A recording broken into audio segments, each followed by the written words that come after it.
네, 오래전 신문에서 읽었던 재미있는 기사가 있어서 성도 여러분들에게 소개해 드리고자 합니다. 일본 어느 대학 연구팀이 한 농촌에 사는 60세에서 84세 노인 3천여 명을 4년 반 동안 추적 조사했었는데 그 결과가 매우 의미심장합니다. 어떤 결과가 나왔나 하면요. 아내가 없는 남자가 아내가 있는 남자보다 사망률이 80%더 높았던 반면에 남편이 있는 아내의 사망률은 남편이 없는 아내보다 55%더 높았다는 거예요. 그리고 남성의 경우엔 흡연을 한다, 1년 이내에 병원에 입원한 적이 있다, 당뇨병 약을 복용하고 있는 중이다, 이런 등등 건강에 영향을 미치는 요인들이 높은 사망률과 상관관계가 있었지만 여성의 경우엔 오직 한 가지, 남편이 있다라는 점이 사망률 상승에 영향을 끼쳤다는 겁니다. 조사 대상이 3천여 명밖에 되지 않다 보니까 그 결과를 100% 신뢰할 수는 없겠습니다만은 남편들이라면 심각하게 생각해 봐야 할 연구 결과이죠. 남편에게 아내는 참 소중한 존재이지만 아내에게 남편은 수명을 단축시키는 존재밖에 되지 않았기 때문에 그렇습니다.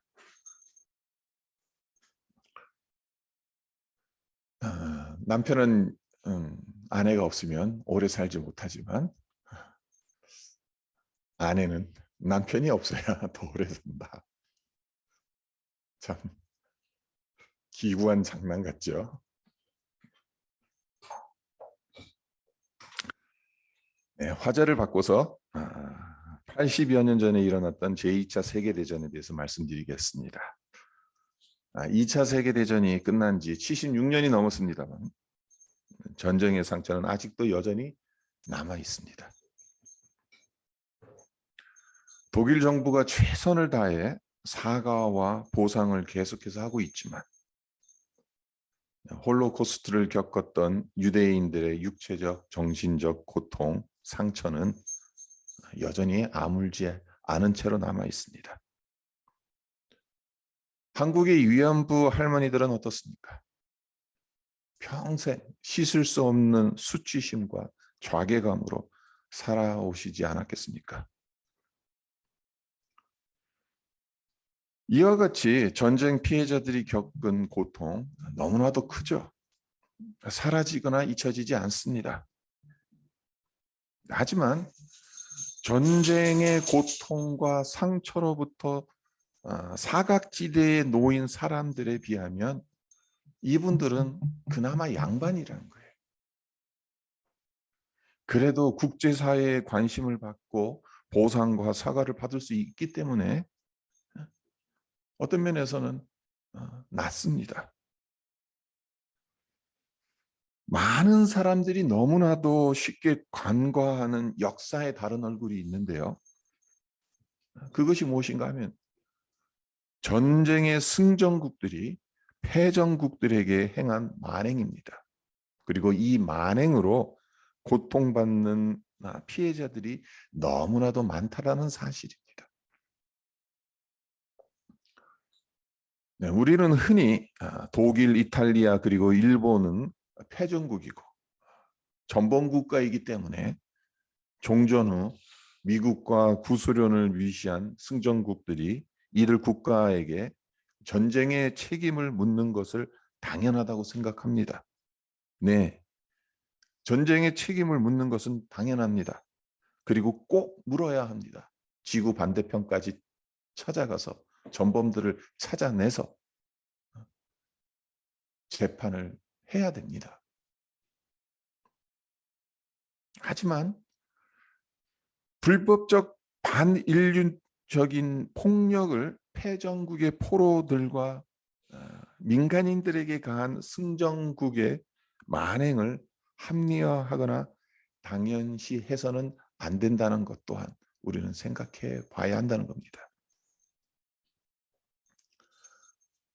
이 점에 대한 역사적 고증들이 너무나도 많이 있습니다만 두 가지만 말씀드리겠어요. 하나는 미군이 범한 만행이에요. 1945년 초 미군이 라인강 근처까지 진격하게 돼요. 문제가 생겼습니다. 아주 짧은 기간 내에 연전 연승하는 바람에 전쟁 포로의 수가 급증하게 되었어요. 이 문제를 해결하기 위해서 라인강 근처에 전쟁 포로들을 수용할 임시간이 수용소를 아주 급하게 세웁니다. 문제는 포로들의 탈출을 방지하기 위해서 철책은 물샐 틈 없이 세운 반면 그들의 기본적인 권리라고 할 수 있는 의식주와 관련한 시설은 제대로 세운 것이 하나도 없다는 겁니다. 먼저 미군들은 포로들이 화장실 만드는 것을 허용하지 않았어요. 그래서 포로들은 철책 뒤에 비좁은 공간을 화장실로 사용할 수밖에 없었고 비가 오면 배설물이 범람하는 바람에 전염병이 창궐하게 됩니다. 이보다 더 암울한 사실은요. 병에 걸려 죽어가는 독일 포로들을 미군들이 그냥 방치했다는 거예요. 물론 전쟁 중이니까 의약품이 부족했겠죠. 하지만 포로들을 살려야 하겠다는 최소한의 노력은 고사하고 포로니까 적군들이니까 저렇게 죽어도 싸다, 마땅하다 생각하면서 그냥 죽게 내버려뒀다는 겁니다. 이 밖에도 변변한 모포 한 장 제공되지 않아서 추운 겨울엔 뜬 눈으로 밤을 지새는 경우가 허다했고 하루에 필요한 식사량의 4분의 1도 안 되는 양을 배급받기 일쑤였다고 해요. 미군은 제네바 협정을 제대로 준수하지 않았습니다. 그리고 그 결과 몇 개월 사이에 5만여 명이 넘는 독일 포로들이 비참하게 사망합니다.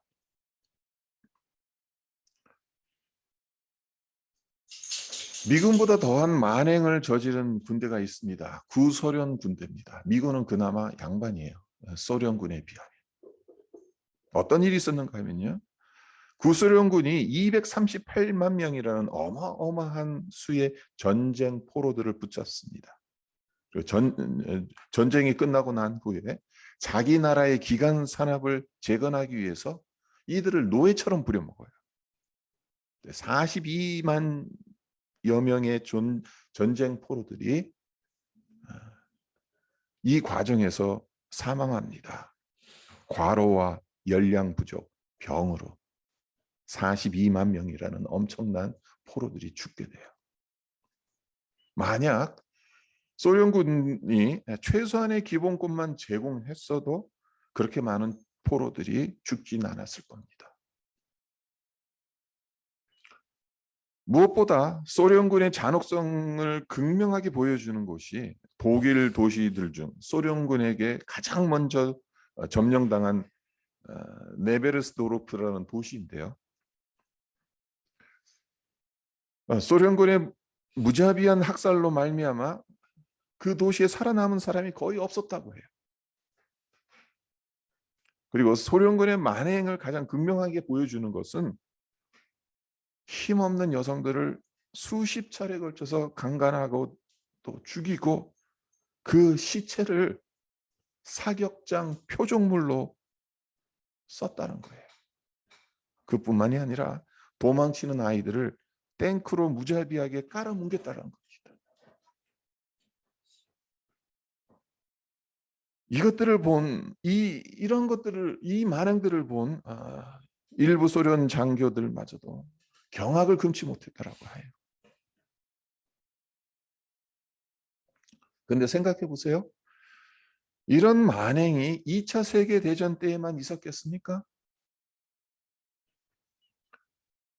인류 역사상 모든 전쟁에는 먼저 도발했다가 패망한 국가이든 세계 정의와 평화를 수호했다는 명분을 챙긴 승전 국가이든 상관없이 힘없는 부녀자와 어린아이들, 전쟁 포로들을 반인륜적인 방법으로 학살한 경우가 너무나도 많습니다.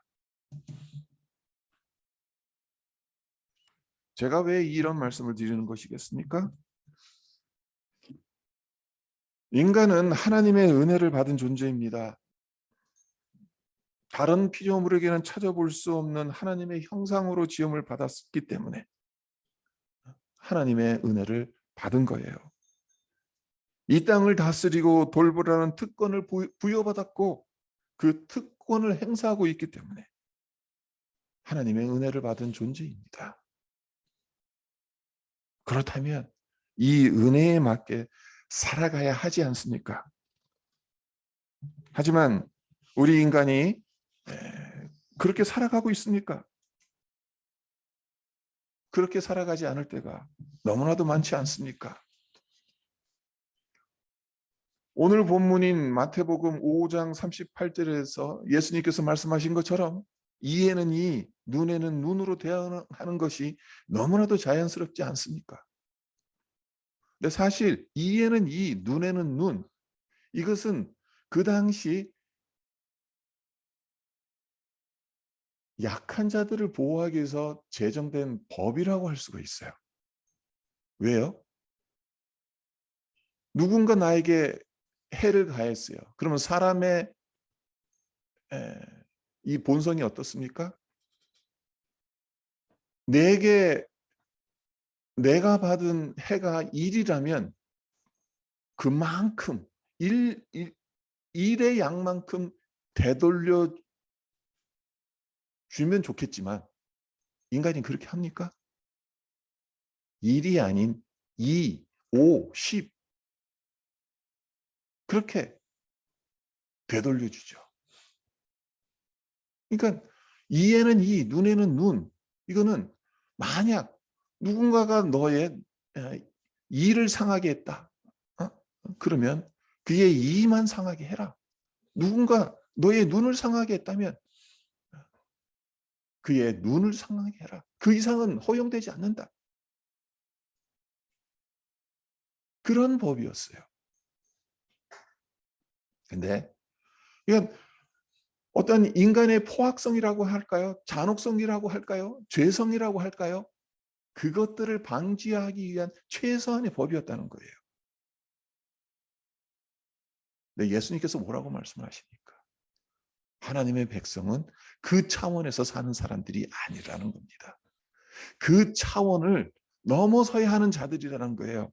그래서 예수님께서 그렇게 말씀하시는 거예요. 또 눈은 눈으로 이는 이로 갚으라 하였다는 것을 너희가 들었으나 지금 이 세상의 법은 그렇게 살면 되는 거다. 이것만 지키면 되는 거다. 하지만 하늘나라 백성은 어떻게 살아가야 되냐? 지금 이 5장 전체 내용이 어디에 속하는 것입니까? 산상수훈이잖아요. 하나님의 백성들이 이 땅에서 어떻게 살아가야 하는지를 예수님께서 설교하신 그 섹터 중에 하나입니다. 그러니까 하나님의 백성으로 어떻게 살아가야 되냐? 이 세상의 법이 원하는 그 수준에서 살면 안 된다는 겁니다. 그 이상을 살아내야 된다는 거죠. 그것이 무엇이냐? 예수님께서 이제 39절 이하로 말씀을 하시지 않습니까? 중요한 것은 이에는 이, 눈에는 눈으로 대응하는 것, 인간의 생각과 행동을 지배하는 인간의 본성이라는 겁니다. 상대방이 내게 잘못을 저지르고 해를 끼치면 그만큼 아니 몇 배로 대갚아 주려고 하는 마음을 먹는 것, 이것은 배우지 않았는데도 본능처럼 저절로 그리고 자연스럽게 나온다라는 점입니다. 그래서 그 결과 야만의 시대가 아닌 문명의 시대를 살아가고 있음에도 불구하고 이 땅에는 전쟁이 그치지 않습니다. 폭력이 난무합니다. 불의가 사라지지 않습니다. 그렇다면 이 본성 언제부터 우리 인간에게 들어온 것입니까? 우리가 너무나도 잘 알고 있습니다. 아담과 하하가 선악과 따먹고 난 이후, 범죄하고 난 이후 우리에게 죄가 들어왔기 때문에 이러한 본성이 생겼다는 것. 그래요. 아담과 하하가 선악을 알게 하는 나무의 실과를 따먹기 전엔 이런 본성이 없었어요. 인간에게. 선악과를 따먹고 난 이후에 들어왔어요. 아담과 하하가 하나님께서 금하신 선악과를 따먹고 어떻게 했습니까? 하나님의 얼굴을 피해 숨었죠.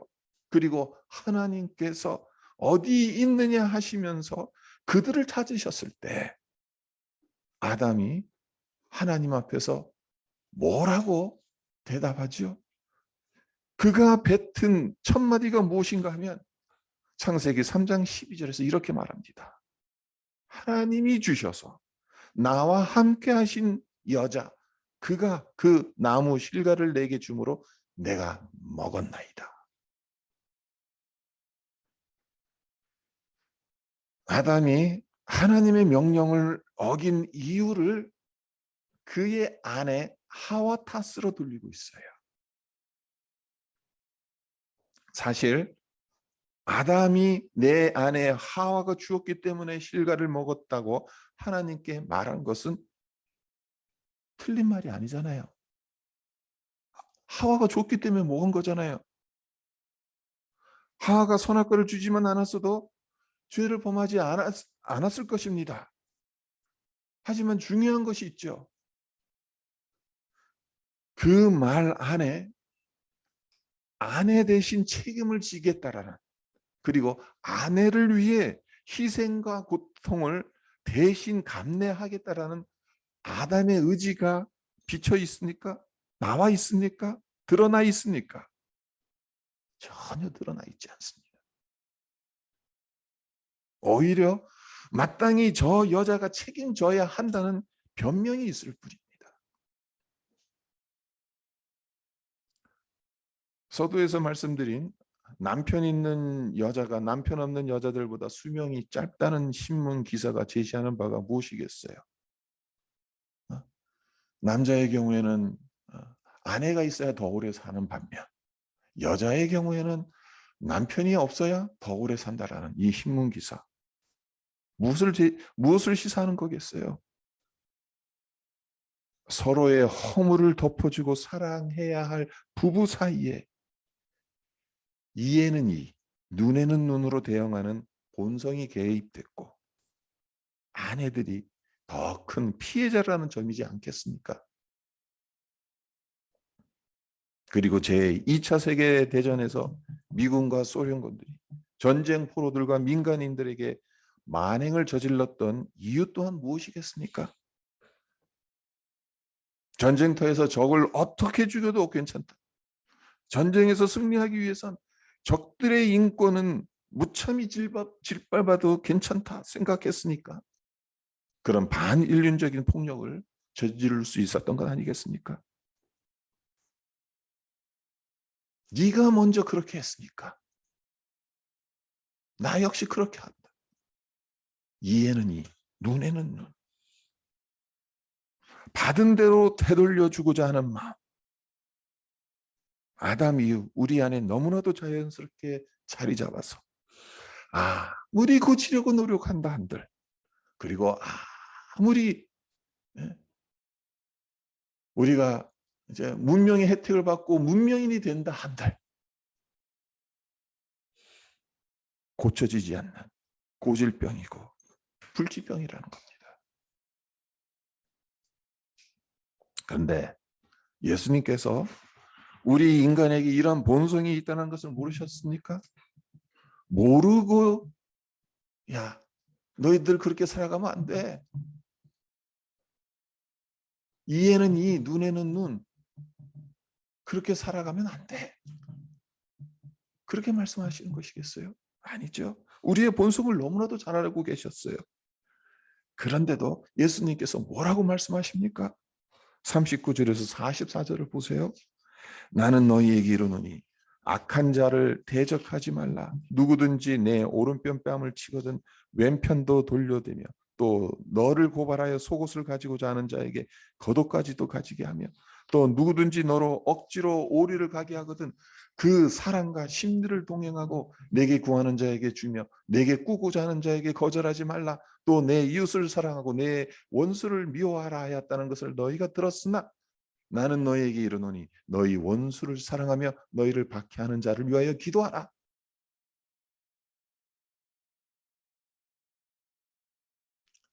이에는 이 눈에는 눈이라는 그 본성을 지닌 인간들을 향하여서 예수님께서 말씀하시는 것이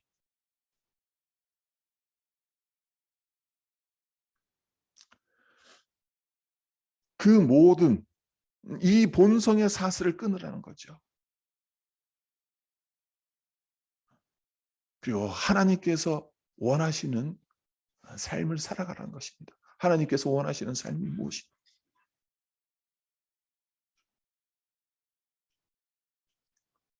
죄악으로 말미암아 우리 안에 새겨진 이 본성 이것을 끊어내버리고 하나님의 마음으로 하나님의 사랑으로 하나님의 은혜로 살아가라는 것 아니겠습니까?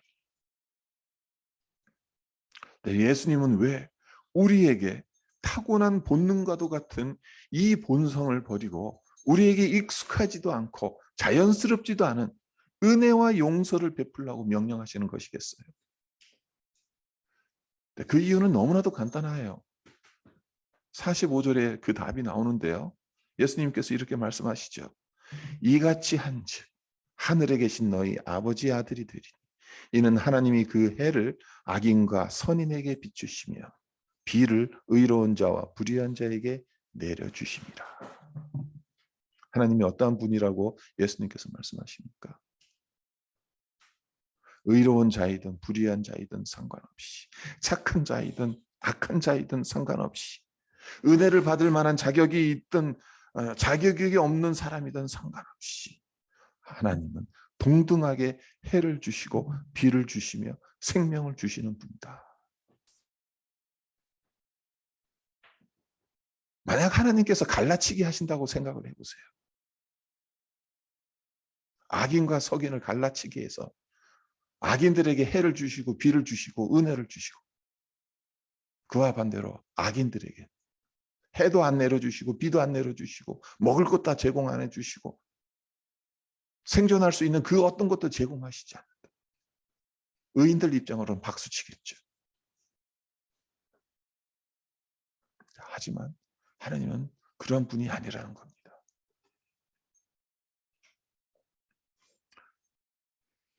그리고 예수님께서 왜 이 말씀을 하시는 거겠어요?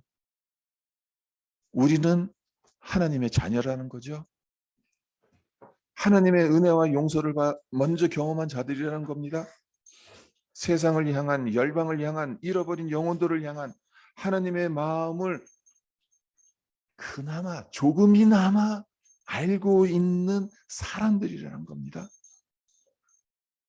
그러하기에 자녀가 부모를 닮아가듯 우리 역시 하나님을 닮아가야 한다는 겁니다. 하늘에 계신 하나님의 온전하심 같이 우리 또한 온전해져야 한다는 거예요.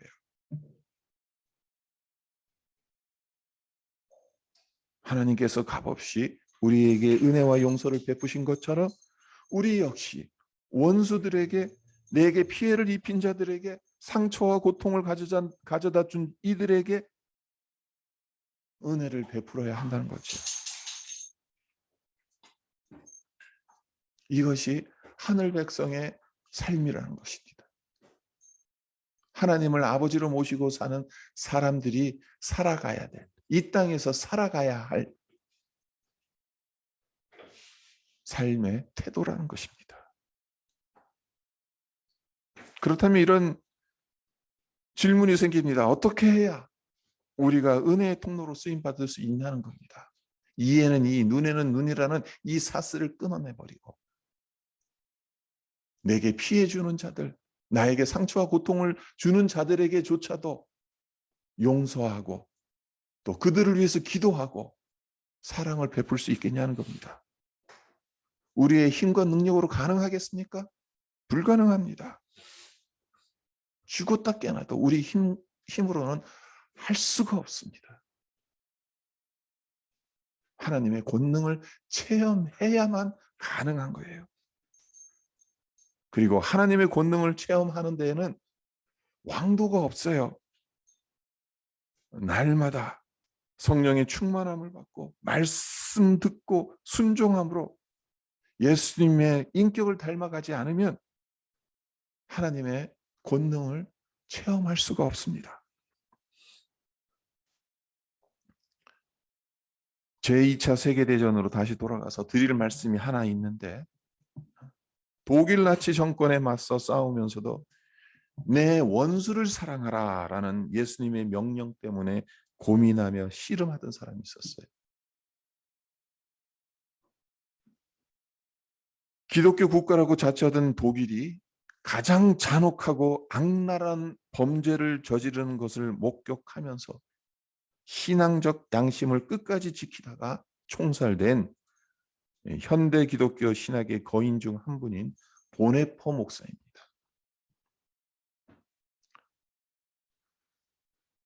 이분은 나치 정권을 너무나도 싫어했어요. 그래서 무장투쟁까지 했어요. 근데 무장투쟁하는 가운데서 예수님의 이 명령, 산상수훈을 통해서 우리에게 주신 이 명령 앞에서 고민하는 거예요. 내가 저들을 죽이려고 하고 저들을 처단하기 위해서 총을 들었지만 예수님은 뭐라고 말씀하시는가? 저 원수를 위해서 기도하라. 저 원수를 사랑하라. 그것이 너무 그의 마음을 짓누르는 거예요. 당연하겠죠. 보네포 목사 역시 인간인데 이에는 이, 눈에는 눈으로 그렇게 반응하는 것이 너무나도 자연스러우니까.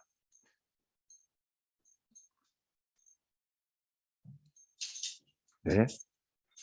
보네포 목사가 나치 정권과 맞서 싸우면서도 그들을 위해 기도하고 그들을 사랑하려 애쓴 이유를 다음과 같이 말합니다.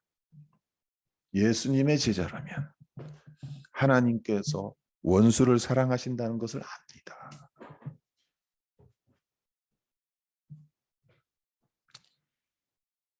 보네포 목사님은 하나님이 어떠한 분인지를 알았습니다.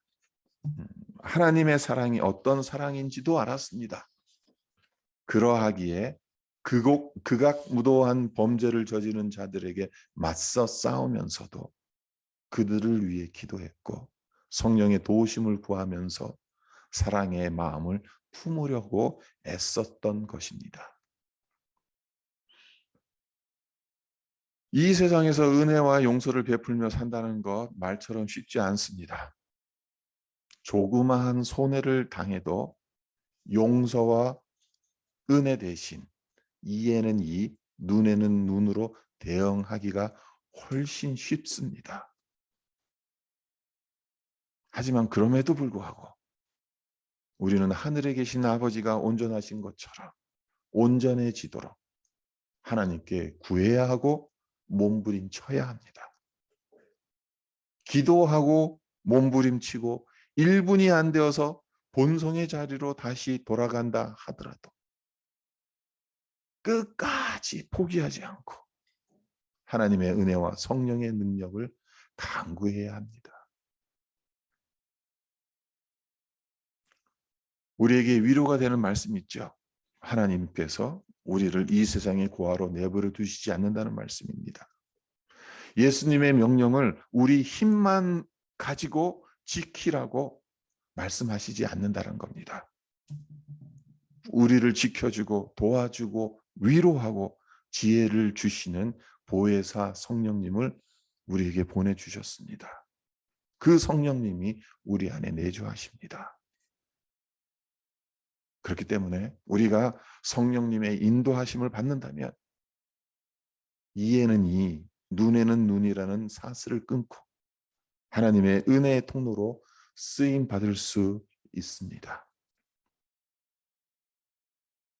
여러분과 저는 연약하고 불완전한 존재들이기 때문에, 그리고 그 무엇보다 원죄를 안고 태어나 자라온 존재들이기 때문에 이에는 이, 눈에는 눈으로 반응한 것이 너무나도 자연스럽고 당연하죠. 하지만 기억하시기를 바랍니다. 하나님 아버지께서 보혜사 성령님의 인도 역사하심을 통해 예수 그리스도의 형상으로 우리를 빚어가시고 하나님의 온전하심과 같은 온전함으로 우리를 성숙시켜 가실 것을 믿으시기를 바랍니다. 그래서 정말 이 세상에 살고는 있지만 이 세상 법에 따르면서 살아갈 수밖에 없는 존재이지만 그것을 넘어선 하늘의 법을, 하나님의 뜻을 이루어가는, 이에는 이, 눈에는 눈, 그것에서 만족하는 것이 아니라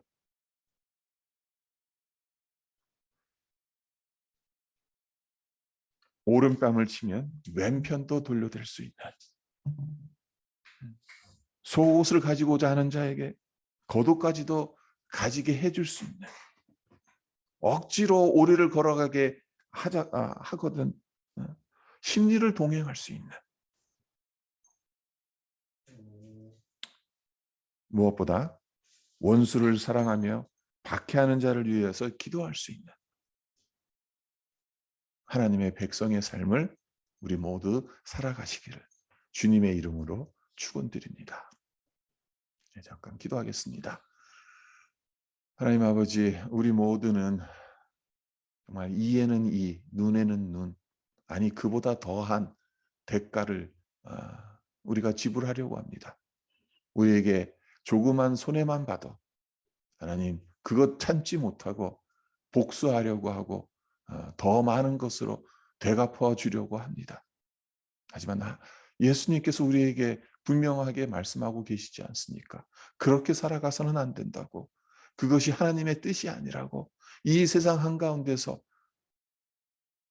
예수를 구주로 믿는 자들이 어떻게 살아가야 하는가 분명하게 말씀하고 계십니다. 오른뺨을 치거든 맨편까지도 돌려대라고, 속옷을 요구하면 겉옷까지 주라고, 강제로 오리를 걸어가게 한다면 심리를 동행하라고, 원수를 사랑하라고, 핍박하는 자들을 위해서 기도하라고 예수님께서 우리에게 분명하게 말씀하십니다. 우리 힘으로는 불가능합니다. 어떻게 그런 일들을 우리가 감당할 수 있겠습니까? 그러하기에 성령의 도우심이 절대적으로 필요합니다. 하나님, 성령님을 통해 우리를 인도하시고 우리에게 힘을 주시고 능력을 허락하여 주셔서 하나님, 하나님의 백성의 삶을 살아내게 해 주시옵소서. 그렇게 하나님의 영광을 위해서 살아가는 우리 모든 성도들이 되게 하여 주시옵소서. 감사드리며 예수님의 이름으로 기도합니다.